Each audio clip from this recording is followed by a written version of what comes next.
Malaya ba ang puso mo? Maligayang araw ng Biyernes, kapanalig. Happy Philippine Independence Day! Kapistahan din po ngayon ang kamahal-mahalang puso ni Jesus at pagbati po sa lahat ng mga deboto ng mahal na puso. Ito po si Sister Rose Agtarap ng Daughters of St. Paul para sa mabuting balita. Pagnilayan natin ang Ebanghelyo ngayon. Nagsalita si Jesus sa pagkakataong yun. Pinupuri kita, Amang Panginoon ng langit at lupa, sapagkat itinago mo ang mga bagay na ito sa matatalino at marurunong, at ipinamulat mo naman sa mga karaniwang tao. Oo, Ama, ito ang ikinasiya mo.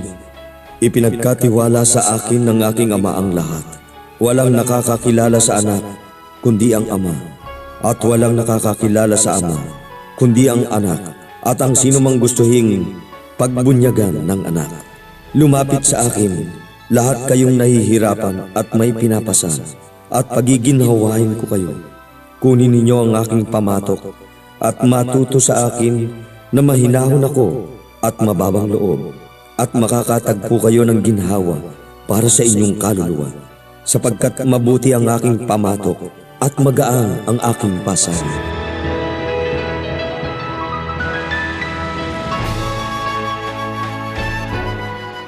Sa mabuting balita ngayon mula kay San Mateo, pinapakita ni Jesus ang isang napakalalim na katotohanan. Nagpapakilala ang Diyos hindi lamang sa marurunong, kundi sa mga may pusong mapagpakumbaba at bukas tulad ng isang bata. Pinagdiriwang din po natin ngayong araw ang dakilang kapistahan ng kamahal-mahalang puso ni Jesus, isang paanyayang pagnilayan ang kanyang pusong puno ng pag-ibig, awa at pagpapatawad.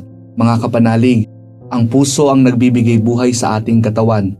Kapag tumigil po ang puso, tumigil din ang buhay. At sa ating pananampalataya, kapag tumigil tayo sa pagmamahal, para na rin tayong nawalan ng tunay na buhay. Ganito po ang puso ni Jesus, nasugatan sa krus, ngunit hanggang ngayon ay patuloy na bukal ng biyaya at awa. Kung wala po ang kanyang puso, mawawala rin tayo sa landas ng grasya. Kung wala ang kanyang puso, baka matagal na tayong naligaw. Kaya may dalawang malinaw po na paanyaya ang Panginoon sa atin ngayon, pagbabago at paglapit. Una, ang pagbabago po ng puso, ang tinatawag po nating metanoia. Ang tunay na pagbabago ay hindi lamang po panlabas, kundi panloob at taos-puso. Oo, minsan mahirap magbago, lalo po kung nasanay tayo doon sa mali. Ngunit hindi tayo tinatawag ng Diyos para matakot, kundi para magbalik loob. Hindi niya tayo hinuhusgahan agad. Inaanyayahan niya tayong magsimulang muli. Kapag binuksan natin ang ating puso doon, pumapasok ang kanyang grasya.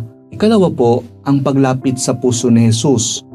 May mga bagay na hindi natin kayang baguhin sa atin, pero kayang gawin ito ni Jesus kung lalapit tayo sa Kanya. Hindi niya po sinabing ituro mo ang mali ng iba, kundi lumapit ka sa akin, sa Kanya. May kapahingahan po kay Jesus ang pagod nating mga puso. May kagalingan ng sugatang damdamin. Sa kanyang puso, lagi tayong may tahanan, kapatawaran at panibagong simula. Ngayon po ay June 12, kasabay po ng pagdiriwang ng ating kalayaan bilang isang bansa. Nawa maunawaan din po natin ang tunay na kalayaan ay nagmumula sa pusong malaya, malaya sa kasalanan at puno ng pag-ibig ng Diyos. Dahil tatandaan po natin ang pusong malapit sa puso ni Jesus, tunay pong malaya. Mga kapanalig, maraming salamat po sa inyong suporta sa aming misyon, lalo na sa aming mga donors at sponsors.